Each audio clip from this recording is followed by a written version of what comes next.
What's happening, guys? Welcome back to the channel, and today we've got something a little bit different on our hands. A friend of mine has informed me about a post-apocalyptic LARP event. For those of you who don't know what LARP is, it's live action roleplay. For those of you who don't know what the post-apocalypse is, Google it. And it's intrigued me, and it's intrigued me enough that I'm thinking of going to help out, which is something I've not done in a very, very long time. Now, the main equipment that's going to be used at this post-apocalyptic LARP is airsoft equipment. And for those of you who don't know what airsoft is, it's realistic firearms that fire 6mm pellets or 8mm pellets if you're going to get into the old school stuff. And I used to do a lot of airsoft back in the day. In fact, I used to run airsoft sites, which means I've got a lot of kit, but it's not been touched in about 4 years, 3-4 years, something like that. Which means that I don't know what quality it's in. It's been sat in cupboards and in various bags for God knows how long. So I've now got to dig it all out, check it all over, and see if it functions, because the LARP itself is less than 3 weeks away. Which means that I've got a lot of work to do, because I've also got to sort out costume and logistics and all sorts of other stuff. Why do I do this stuff to myself? I don't know, but hey, maybe it'll help fix my crippling anxiety. Or maybe it'll just make things worse, I don't know.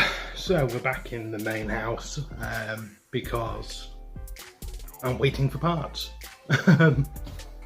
Most of the airsoft kit was in pretty good nick. Some of it needs some work and it all needs weathering, but I haven't got the stuff I need to get everything optimized, so I'm waiting to see where things go parts wise, whether I can salvage some stuff or whether I can't salvage some stuff. I'm kind of nervous about it, I'm not gonna lie. It's been a long time since I've done anything like this. I used to be quite good, as I said earlier. I'll put some video or something over this. I didn't leave airsoft in the best of standings. Things got pretty heated, things got pretty difficult, and it was around me being diagnosed with depression and anxiety. It was around the same time that I ended up leaving the airsoft community, and it's been a fair few years, so going back to it, even in this sort of small way via LARP, it's kind of nerve-wracking. I hope I enjoy it. I've kind of enjoyed digging all my gear out and checking it over. I'm glad to see that, you know, the skills when it comes to maintenance haven't atrophied too much, and I can still repair stuff and make stuff look cool, which is nice. This is why you buy quality stuff. This particular weapon probably hasn't been used in about 6 or 7 years. The battery hasn't been charged for almost as long, and yet pull the trigger and it works, albeit not brilliantly, but it works. I know for a fact that I'm not going to be as good of a shot as I was back then, because I haven't used any of my gear in 4 or 5 years. There's still a lot of my gear missing. I still haven't found yet. I'm not quite sure whereabouts they've ended up. They'll be somewhere, but where that somewhere is, it's anybody's guess. Yeah, airsoft was a huge, huge part of my life for a very, very long time. It was my main hobby. It was my job. I'm kind of nervous. Jobs to do on the airsoft kit. The shotgun needs testing and weathering. I can't decide between one of my M16s and my M1A1 as the rifle I want to take, so I'm going to take both, but they both need testing.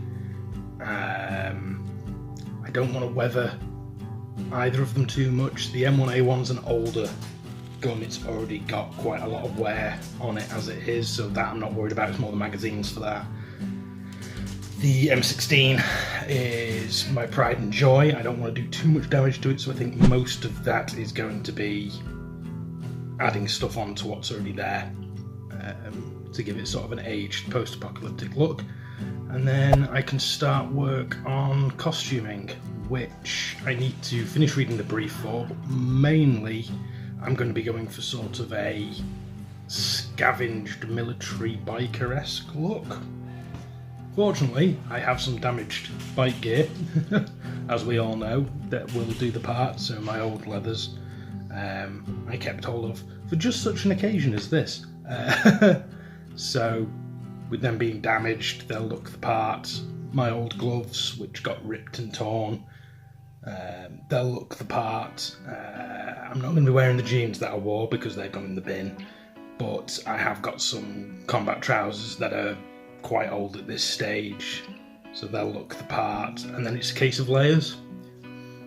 Layering stuff up is always key in costuming, but I'm going to go into more detail on that next week, because that's what I'm mostly going to be focused on, is sorting out all the costuming elements for that. And then I've got to decide what webbing /